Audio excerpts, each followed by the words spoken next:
chaud se poursuit pour la troisième partie. On va faire un focus sur la politique étrangère de l'Algérie dans un contexte géopolitique en pleine mutation. Le président de la République a commencé par évoquer la position algérienne vis-à-vis du Mali. Faisal, l'Algérie ne s'immisce pas dans les affaires intérieures du Mali, tout en le président de la République a précisé que le pays intervient lorsque cela lui est demandé. Absolument, il a rappelé une doctrine, la doctrine de la politique extérieure de l'Algérie, c'est de ne jamais s'ingérer dans les affaires des autres pays.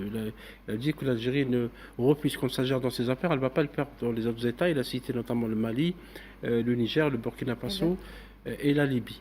Et pour le Mali, le président Tebboune a rappelé tous les efforts menés par la diplomatie algérienne, d'ailleurs depuis l'indépendance, bien avant l'indépendance, parce que la crise au Mali, la crise politique et sécuritaire a commencé dans les années 60, au début des années 60.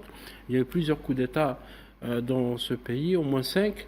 Et à chaque fois, lorsque les coups d'État interviennent donc à Bamako, la politique vis-à-vis du Nord Mali, où il y a une forte population touareg, change. Et le président Tebboune a rappelé aussi les efforts de l'Algérie pour les signatures des accords de paix d'Alger 2015. C'est des accords de paix de réconciliation qui ont été signés par toutes les factions donc de la crise malienne et signés par l'État malien. Et après, avec l'arrivée des putschistes donc en 2023, ils ont contesté ces accords. Ils se sont retirés de ces accords en janvier 2024 en laissant la situation telle qu'elle est. C'est-à-dire que depuis janvier 2024 à ce jour, il n'y a aucune alternative à la crise malienne. Et donc le président Tebboune a rappelé que l'Algérie ne veut pas s'immiscer dans ces affaires, que la solution de la crise sécuritaire politique appartient aux Maliens, mais l'Algérie est là pour aider, pour soutenir, pour appuyer les frères maliens, parce qu'il dit que l'Algérie ne va jamais menacer les frères maliens. Mais il a rappelé aussi autre chose, c'est la question de la sécurisation des frontières. L'Algérie est un État qui sécurise ses frontières avec une armée forte, des services de sécurité qui connaissent leur travail. Il a rappelé que l'Algérie refuse qu'il y ait des mercenaires à ces frontières. C'est par rapport donc, à certaines présences d'un groupe, d'une armée privée russe qui était là et qu'il y a des négociations entre Alger et Moscou justement pour qu'il n'y ait pas de mercenaires qui seraient éventuellement utilisés par d'autres parties extérieures à la région pour semer les troubles. Je citerai le Maroc et les Émirats arabes unis. Sur la relation avec le Mali, je vous propose d'écouter le président de la République, on en parle juste après. Les accords d'Alger ما فرضتهمش الجزائر. Les accords d'Alger c'est l'Union africaine et l'ONU. مضاو كل الفصائل مضاو. بقات تطبيق نتاع les accords d'Alger بالنسبة للانتجراسيون تاع ceux qui se sont rebellés contre l'État malien وهذه أمور داخلية احنا ما تدخلناش فيها وقلنا نساعدوا. احنا عندنا حسن الجوار سي حسن الجوار. أنا مأمن به أنت ماكش مأمن به داك شغلك. أنا المهم تعدى على الحدود راني هنا الباقي طلب مساعدة نساعدك باش نفرض عليك. احنا لما جات الأمور في الجد روسيا أصدقاء ولكن قلنا أنا قلتها شخصيا رئيس الجمهورية الجزائرية الديمقراطية الشعبية قلت ما نقبلش المرتزقة في الحدود نتاعنا. La plus grande université de lutte antiterroriste c'est l'Algérie. يعني ما ندرقوش الشمس بالغربال. عشنا في ظروف وين كانت دولة الليل ودولة النهار. عشنا في ظروف وين كانوا 400 ضحية في النهار.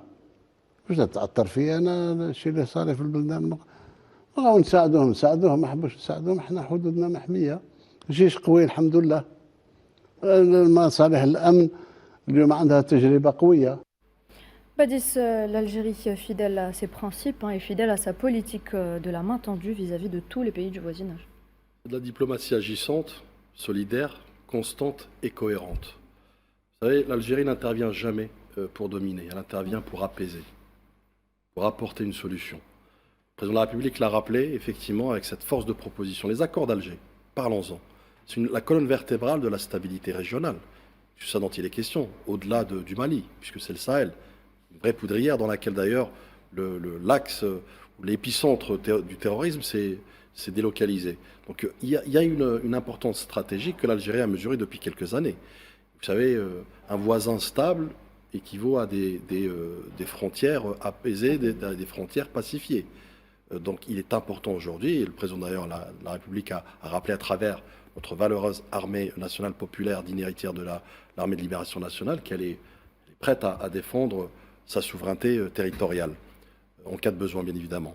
Donc c'est une doctrine effectivement de non-ingérence, de médiation, notamment de l'Algérie, et pourquoi elle tire son essence de la déclaration de novembre.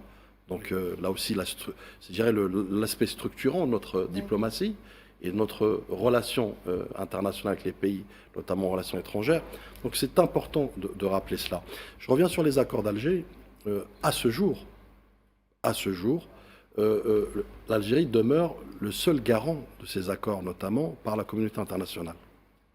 Le garant de ces accords. C'est très important de le dire. Pourquoi ? C'est la communauté internationale qui l'a désigné.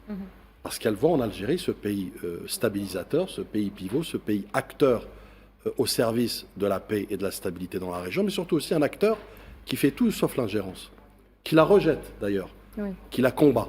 Le président de la République, là aussi, avait évoqué la présence, le refus de présence de toute force mercenaire étrangère à ses frontières. Et cela est évident, bien évidemment, dans je dirais la lecture géostratégique et géosécuritaire. Et enfin, aux frères maliens, notamment, je rappelle un élément chiffré. Plus de 40 cycles de négociations ont été accueillis par l'Algérie entre les frères maliens. Si ça, c'est pas de la diplomatie agissante et solidaire et bienveillante, je ne sais pas ce que c'est. À l'époque, Badis, parce que j'avais assisté un peu à ces négociations autour des accords d'Alger en 2015, c'était notamment à l'hôtel Horacier à Alger, il y avait beaucoup de tentatives de sabotage, notamment dans la France, de noyautage, de sabotage.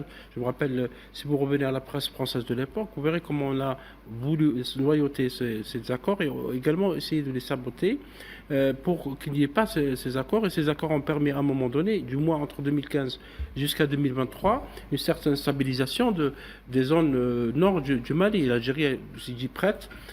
Comme l'avait dit, c'est une diplomatie de valeur, c'est une diplomatie vertueuse qui a des principes. S'inspirant de la déclaration du 1er novembre, l'Algérie a toujours dit qu'elle était prête à aider les populations normalement du Nord pour l'intégration donc au territoire, mais également en défendant bien sûr l'intégrité du territoire malien.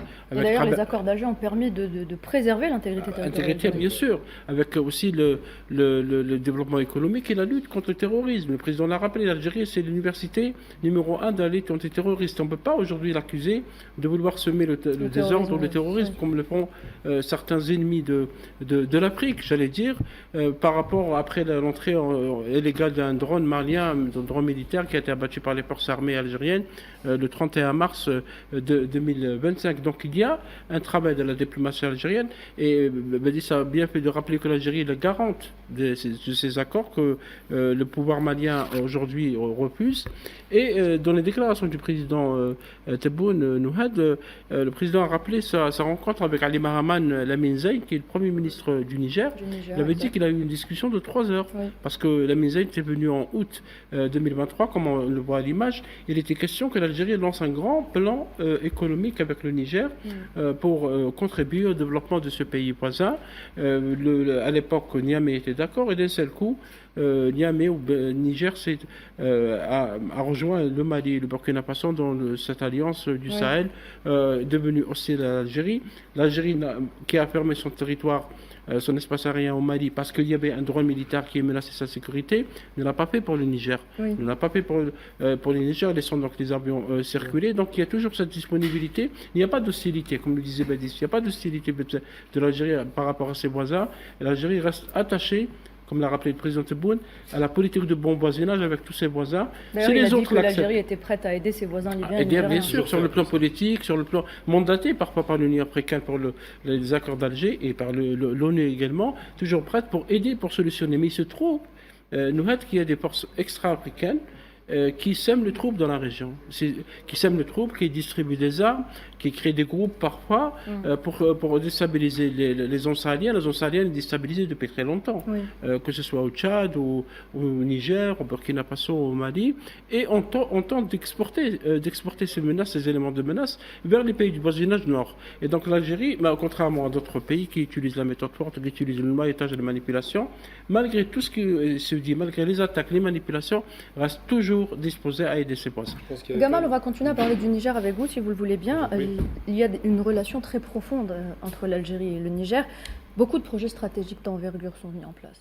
Oui, déjà économique. On peut parler de ce fameux gazoduc qui va traverser. Et l'électrification du Niger également. Ouais, un pays. Alors, il faut rappeler quand même les termes du débat. Le Niger est un pays très pauvre, volontairement pauvre, puisque c'est la France qui noyautait. Ils exploitaient leurs minerais et pendant ce temps-là, eux, ils n'avaient pas d'électricité. L'ancienne puissance coloniale trouve que c'est pas intéressant de donner au pays qui éclaire la France la possibilité d'avoir ces éclairages. C'est un pays qui est très peu bitumé, pas d'autoroute, très peu de routes. Oui. C'est un pays qui est très peu alphabétisé, il faut le savoir, 50% de l'alphabétisation, parce que l'État ne pouvait pas subvenir aux besoins de la population, parce qu'il se faisait spolier de ses richesses, l'uranium, avec Areva à l'époque. C'est un pays qui a aussi une jeunesse considérable, 70% de la population, c'est le pays où il y a le plus grand taux de jeunesse d'Afrique et le plus dynamique. Et c'est un pays qui, comme le Mali d'ailleurs, enfin les pays du Sahel, en règle générale, ont été manipulés. Moi, je participais beaucoup aux médias africains et j'ai vu, c'était choquant, j'ai vu une fascination pour l'Afrique de l'Algérie, ce qui est normal. L'Algérie panafricaine, pas l'oublier quand même, l'Algérie qui a soutenu l'Afrique du Sud jusqu'au bout, l'Algérie qui a obtenu des accords de paix entre l'Éthiopie et l'Érythrée, c'est pas rien, l'Algérie qui a toujours fait œuvre de bons offices dès qu'il y avait une tension dans un pays africain, jusqu'à la Libye récemment, l'Algérie qui a toujours tendu la main quand il y a le feu aux frontières, c'est ça ce que fait l'Algérie, ne s'agit pas. L'Algérie qui a soutenu l'indépendance du Zimbabwe également. Du Zimbabwe, on peut y aller, donc tout le sud extrême, elle était là, l'Algérie qui a des principes effectivement indépendantistes, littéral par rapport à tout le continent africain et souverainiste, n'est pas là pour imposer la paix. Elle est là pour proposer ce qu'on lui demande. Et je rappelle, et c'est là où il y a quelque chose qui m'a choqué dans les médias africains que j'ai vus, c'est qu'on est passé d'un pays qui fascinait tout le monde à un pays qu'on commençait à détester sur les motivations ridicules qu'elle porterait le terrorisme, ce qui est vraiment assez ridicule, mais surtout que les accords d'Alger lui auraient été imposés au Mali. Or, quand même, c'est fort de café. Qui les demande, ces accords d'Alger? Qui va à Alger? Qui demande à ce que l'Algérie prête ces espaces pour pouvoir les négocier? C'est les Maliens, c'est les Touaregs, c'est l'ONU, c'est l'Union africaine. L'Algérie n'a rien imposé du tout. Elle a dit OK, vous voulez faire la paix, on vous reçoit fraternellement. Qui se souvient que lorsque le Covid s'est arrêté, la première frontière ouverte, c'était le Mali? Il ne faut pas oublier, on a été fermés de partout sauf au Mali, parce qu'il y a un commerce important qui était en place. Qui se souvient que lorsque les Français voulaient pousser la CEDEAO à attaquer le Niger, parce que je reviens sur le Niger, l'Algérie s'y opposait fermement. Oui. Elle a dit à la CEDEAO, commettez pas cette erreur, c'est vos frères. Et ils ont eu raison. Qui se souvient que l'Algérie propose un plan d'appurement des dettes, quand même, c'est pas rien, presque 1 milliard, je crois, qui ont été effacés, avec un plan d'investissement d'1 milliard. Qui se souvient que l'Algérie est prête à faire... Il y a des écoles, universités qui reçoivent tous les étudiants africains. Qui se souvient que l'Algérie est ultra panafricaine et que c'est ce qui la rend grande. Eh bien, malheureusement, les dirigeants maliens, c'est une junte militaire qui est installée, puisque aujourd'hui, Assimi Goïta a dit qu'il prenait le pouvoir jusqu'en 2030 de façon renouvelable, donc on a compris que c'était une junte. Ils ont décidé d'écouter d'autres conseillers qui ne sont pas les payeurs. On leur promet des monts et merveilles, on exploite leur or. Quand même, le Mali, c'est le 3e exportateur d'Afrique, c'est pas rien. Et pendant ce temps-là, on leur fait croire qu'ils vont avoir des sorties, je ne sais où, dans l'océan, et qu'ils auront des soutiens militaires. Eh bien, ce que le président a dit, et je le rejoins totalement, c'est qu'il y a 2 pays qui subissent effectivement des milices armées qui les déstabilisent. Il y a la Libye, on le sait, et on sait qui est en Libye aujourd'hui, et il y a le Mali. Et le Mali s'est malheureusement monté à la tête. Assimi Goïta, qui n'a pas réfléchi, a cru que la force lui donnerait la possibilité de renverser la table et de prendre le nord. Il s'est planté à Kidal, il avait réussi, mais après il s'est planté. Aujourd'hui, je pense que si on voudrait que nos frères maliens reviennent sur la table de négociation, on leur dire d'abord, vous battez contre vos frères. Parce que l'Azawad, c'est leur frère, qu'ils veuillent ou non. Ensuite, parce que le pays est riche potentiellement et pauvre malheureusement à cause de la guerre. La guerre n'amène que le malheur, la richesse, c'est la paix. Donc l'Algérie fait bien de rappeler ces principes-là et je pense aujourd'hui que le président a rappelé, nous sommes prêts à ouvrir la porte à nouveau pour vous proposer une négociation entre frères. Justement, Faisal, l'Algérie s'est tournée vers le continent africain. Le président de la République a reçu aujourd'hui son homologue zimbabwéen. Donc c'est une visite hautement symbolique lorsqu'on sait que l'Algérie a soutenu l'indépendance du Zimbabwe après celle de l'Afrique du Sud. Oui, comme on le voit à l'image, le président Emerson Mnangagwa, il était en Algérie, il a été reçu par le président Tebboune. Effectivement, l'Algérie a soutenu la libération du Zimbabwe contre le colonialisme. C'est un État quand même important parce que le Zimbabwe a souvent été attaqué, notamment par les forces coloniales, les anciennes forces coloniales, parce que c'est un pays qui est resté quand même fermé à toutes les chants de sirènes et aux tentatives de spolier et d'utiliser les richesses de ces richesses. C'est un pays très riche de l'Afrique australe et ça va dans ce que disait Gamel, c'est le renforcement de la relation avec l'Afrique. Le Zimbabwe, il y aura plusieurs accords déjà ont été signés dans plusieurs secteurs, notamment le secteur agricole, qui est un secteur important au Zimbabwe. Et comme cela va aussi dans la suite de la visite du président du Rwanda en Algérie, qui est un pays voisin du du Zimbabwe, la visite du président sud-africain en Algérie, les visites de plusieurs ministres algériens qui sont partis au Congo et dans d'autres pays, notamment le Kenya et l'Éthiopie. Donc effectivement, il y a une politique africaine de l'Algérie. L'Algérie, le président Tebboune l'a rappelé dans son interview, veut consolider la zone de libre-échange africaine avec des produits qui vont partir plus vers la zone africaine, l'ouverture de nouvelles lignes aériennes, renforcement des accords culturels, mais également ouverture de banques, de succursales de banques, notamment en Afrique de l'Ouest, avec tous les projets structurants qui sont menés, notamment à travers la Mauritanie. Oui, il y a une politique africaine aujourd'hui, en plus de celle que l'Algérie entreprend depuis plusieurs années vers l'Amérique du Sud, qui est un continent aussi à explorer, qu'on a longtemps ignoré. Et d'ailleurs, M. Maghraman, qui est le secrétaire général du ministère des Affaires étrangères, était à Bogota pour la réunion du groupe de la Haye pour soutenir le droit du peuple palestinien. La Colombie est un pays qui a rompu ses relations avec l'entité sioniste. Il y a aussi un redéploiement de la diplomatie algérienne vers la zone asiatique. On avait parlé tout à l'heure de l'ASEAN. Très bien. On rappelle également, messieurs, que le président de la République a rappelé que l'Algérie revendique une diplomatie de principe inspirée de la révolution de novembre 54. Il a réitéré le soutien envers le Sahara occidental et la Palestine. Je vous propose de l'écouter. أنا مع فلسطين ظالمة ولا مظلومة. أنا مع تقرير المصير تاع الصحراء الغربية تاع الجمهورية الصحراوية. هذا هو. أنا مع البساطة. اللي قبلني كيما راني مرحبا به، اللي بان له باللي راني نخاصم فيه باسكو خديت مواقف هذه. أنا باش نعجب فلان ولا فلان نتخلى على مساندة الصحراويين. نولي امبريالي. لا القضايا الثابته واضحه. باسكو من غير الموقف تاعنا الباقي امبرياليه. نتخلى على الشعب الفلسطيني؟ قلنا ما نتخلاش. لا في غزه ولا في الضفه ولا في الشتات ولا في القدس ولا في ما نتخلاش ابدا. Mahdi, je vous ai vu hocher la tête. L'Algérie, fidèle à ses principes, vous rejoignez les propos du président. Le fil rouge de l'Algérie, de la politique algérienne, la Mecque des révolutionnaires, comme on l'appelait, c'est toujours aux côtés des plus faibles et des gens opprimés, des peuples opprimés. L'ADN de l'Algérie, il l'a dit, le président de la République l'a dit, l'a redit et continuera à le dire. La Palestine fait partie intégrante de l'ADN de l'Algérie, le peuple sahraoui également, et on est des gens qui respectons les chartes de l'Organisation nationale des Nations Unies, et on se référera toujours aux décisions des Nations Unies. Donc, on n'est pas des impérialistes, nous ne sommes pas là pour prendre les terres des autres, nous ne sommes pas là pour dicter ce que doivent faire les autres, mais nous avons un fil rouge, nous avons une pensée unique dans ce domaine-là, et le pensée unique, c'est que l'Algérie se tiendra toujours à côté des peuples opprimés, peu importe où est-ce qu'ils se trouvent dans le monde. C'est une pensée unique qui nous a valu quand même beaucoup d'ennemis. Beaucoup d'ennemis, mais en même temps, l'Algérie... de respect aussi. L'Algérie a une diplomatie consensuelle, a une diplomatie éthique, une diplomatie morale. Donc c'est un langage universel, c'est un langage qui parle à tout le monde. Et il y en a qui n'arrivent pas à l'avoir, justement. C'est ce qu'ils envient à l'Algérie en plus d'autres choses. Écoutez, quand le singe n'atteint pas le raisin, il dit qu'il est amer. C'est un proverbe africain. Donc non, plus sérieusement, je pense que, d'abord, si vous me permettez, Nouhed, la vraie indépendance, parce que c'est lié, la vraie indépendance, c'est de pouvoir parler à tout le monde sans dépendre de personne. Et c'est ce que fait l'Algérie aujourd'hui. Je suis désolé, Badi, je te coupe la parole si tu me permets, mon ami. Depuis 24 mois, qui est le seul pays au sein des Nations Unies qui se bat pour les peuples opprimés? Le seul, c'est l'Algérie. On se prend des coups depuis 24 mois. On se prend des coups de partout. Pourquoi? Parce qu'on reste campé sur nos positions pour la protection et la sauvegarde des peuples opprimés. Moi, je vais vous dire une chose. Ce qui se passe en Palestine, ce n'est pas dû au 7 octobre. Ça fait bien des années qu'il y a eu des massacres sur massacres sur massacres sur massacres. D'accord? On a mis tout ça derrière le 7 octobre. Il n'y a pas de souci. On est tous d'accord pour dire que les armes ne résoudront jamais les problèmes de peuple. Mais est-ce que la réponse qui a eu lieu, n'était pas déjà programmée depuis bien longtemps? Combien de fois on a nous, assisté au massacre qui se passe à Gaza sur les 20 ou 30 ou 40 dernières années, est-ce qu'elles étaient toutes dues au 7 octobre? Non.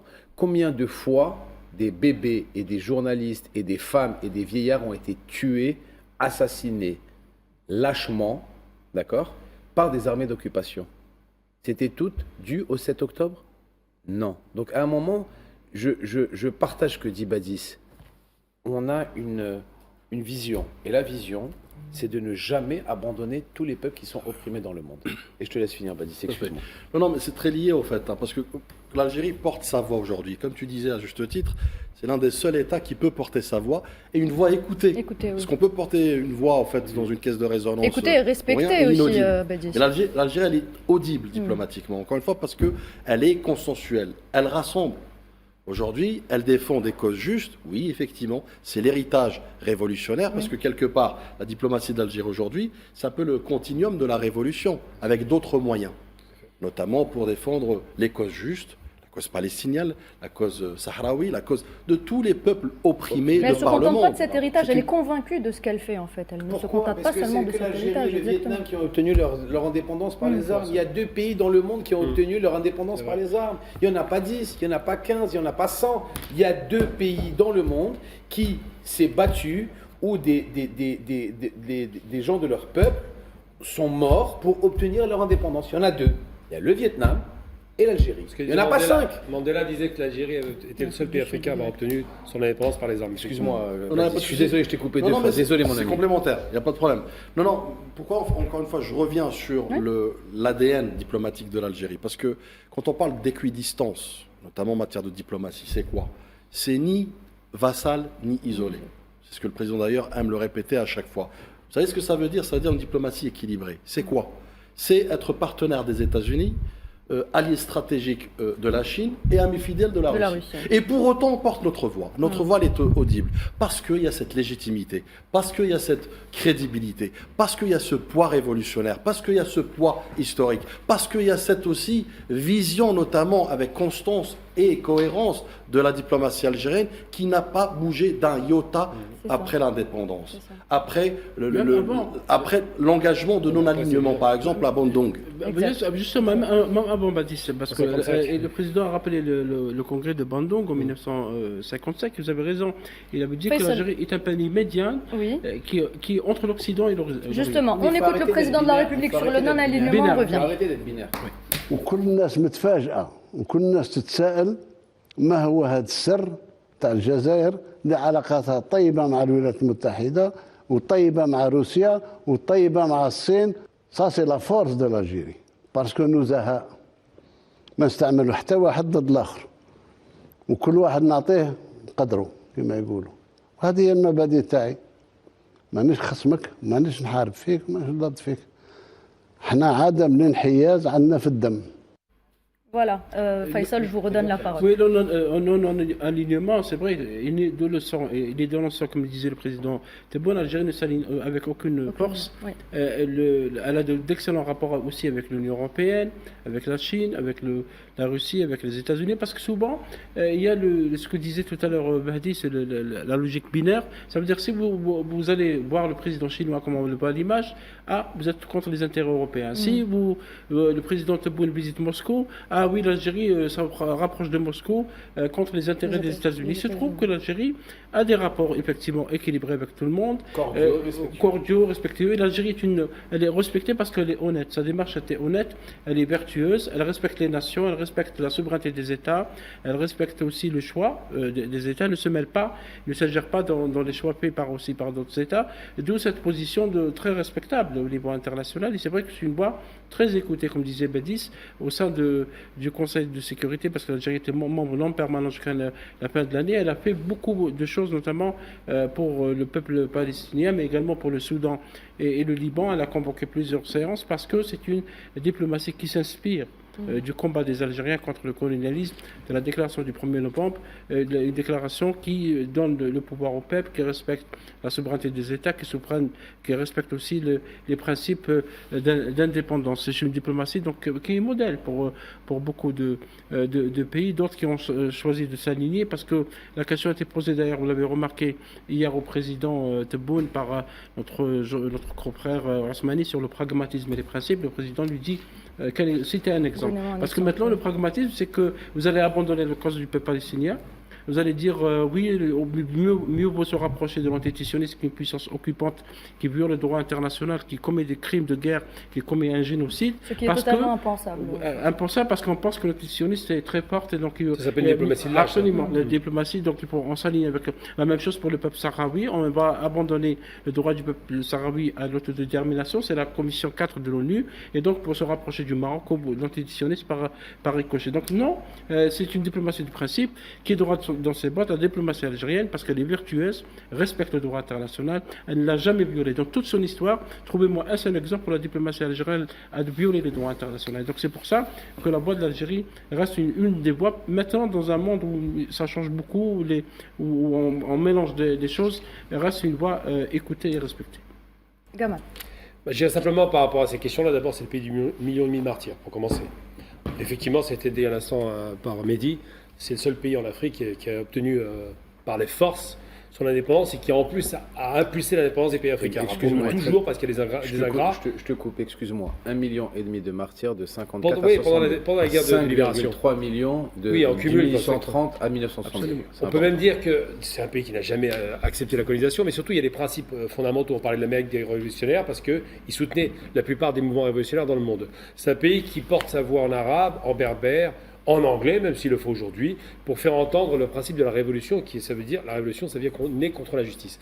Donc, ça a été évoqué par le président, et c'est bien de le rappeler, l'Algérie n'a jamais reculé sur ce principe-là, et on ne doit pas reculer. Il n'y a rien qui justifie la lâcheté de certains États qui ont accepté de composer avec la barbarie sioniste. L'Algérie se bat pour les principes humains et ne se bat pas pour les principes d'argent. Elle n'est pas achetable et c'est tant mieux. Et surtout de se rappeler, c'est important de le rappeler, qu'un pays qui s'est battu de façon âpre pour libérer le territoire de la barbarie coloniale, c'est ce qu'est la bête coloniale. Et ça, c'est quelque chose qu'on n'oublie pas. Donc quand on voit que l'Algérie se bat contre le racisme en Afrique du Sud, contre le racisme en Palestine, parce que c'est du racisme, le suprémacisme blanc, on l'a entendu, quand on voit que l'Algérie se bat contre la domination d'autres États sur la Libye, qui est un pays souverain, qu'on a atomisé, alors que c'est un des pays les plus riches, eh bien elle a une position de principe qui est noble. Et si elle est respectée, c'est parce que les lâches baissent la tête, l'Algérie monte la tête, regarde les gens dans les yeux et leur dit, écoutez, on n'accepte pas cela. On n'accepte pas la Hougra, on n'accepte pas l'humiliation des peuples. On sera dans le sens de l'histoire et on nous retiendra comme étant un pays qui avait été noble. Et c'est pas pour juste s'enorgueillir d'être algérien, c'est qu'effectivement la plupart des pays africains nous voient comme cela. Et en Asie, on nous voit de la même façon. Pourquoi ? Parce qu'il y a un respect qui s'impose. Le respect, ça ne se réclame pas, ça ne se mendie pas, ça s'intime, ça s'impose. Et ça s'impose par les principes. Donc je pense que le lâche aura toujours la tête basse et sera comme le chien en train de renifler les odeurs dans la rue. Et l'homme noble aura toujours la tête haute, au risque peut-être de se la faire couper, mais au moins il gardera ses principes pour lui. Tout simplement pour conclure, Ahmed Taleb Ibrahimi disait les principes ne sont pas des dogmes, ce sont des boussoles. C'est très important de le dire. La diplomatie algérienne ne vogue pas au gré des vents dominants. Elle a des principes qui tirent effectivement leur essence de la déclaration de 1er novembre. C'est aussi une diplomatie qui œuvre et qui milite pour un ordre mondial éthique. On a cessé de le répéter, effectivement, avec les réformes tant attendues, que ce soit au Conseil de sécurité, à l'ONU, dans l'espace arabe aussi, la Ligue arabe. L'Union africaine aussi. Parce qu'on ne peut pas avoir d'équité, notamment y compris pour les causes justes comme la cause palestinienne, si nous n'avons pas une convergence des vues, une convergence des luttes, notamment des luttes vertueuses, nobles, parce que l'Algérie veut être du bon côté de l'histoire. Tout à fait. Mahdi, on va clôturer ce débat avec vous. On en revient donc aux fondamentaux de la diplomatie algérienne, une diplomatie indépendante, équilibrée et fondée sur le respect mutuel. Sur le respect mutuel et aussi sur les résolutions de l'ONU, l'Algérie restera toujours respectueuse des décisions de l'ONU. Et c'est la seule aujourd'hui qui arrive à faire bouger les lignes. Les résolutions sont respectées et vérifiées scrupuleusement. Nous avons une très belle diplomatie qui a toujours fait ses preuves. Que ce soit envers ses voisins africains et dans le monde. Et l'Algérie est une marque de fabrique de la diplomatie et c'est une fierté justement, cette marque de fabrique est une fierté pour l'emblème national. Et c'est sur ces mots, mesdames et messieurs, qu'on va clore ce débat. On revient dans quelques instants.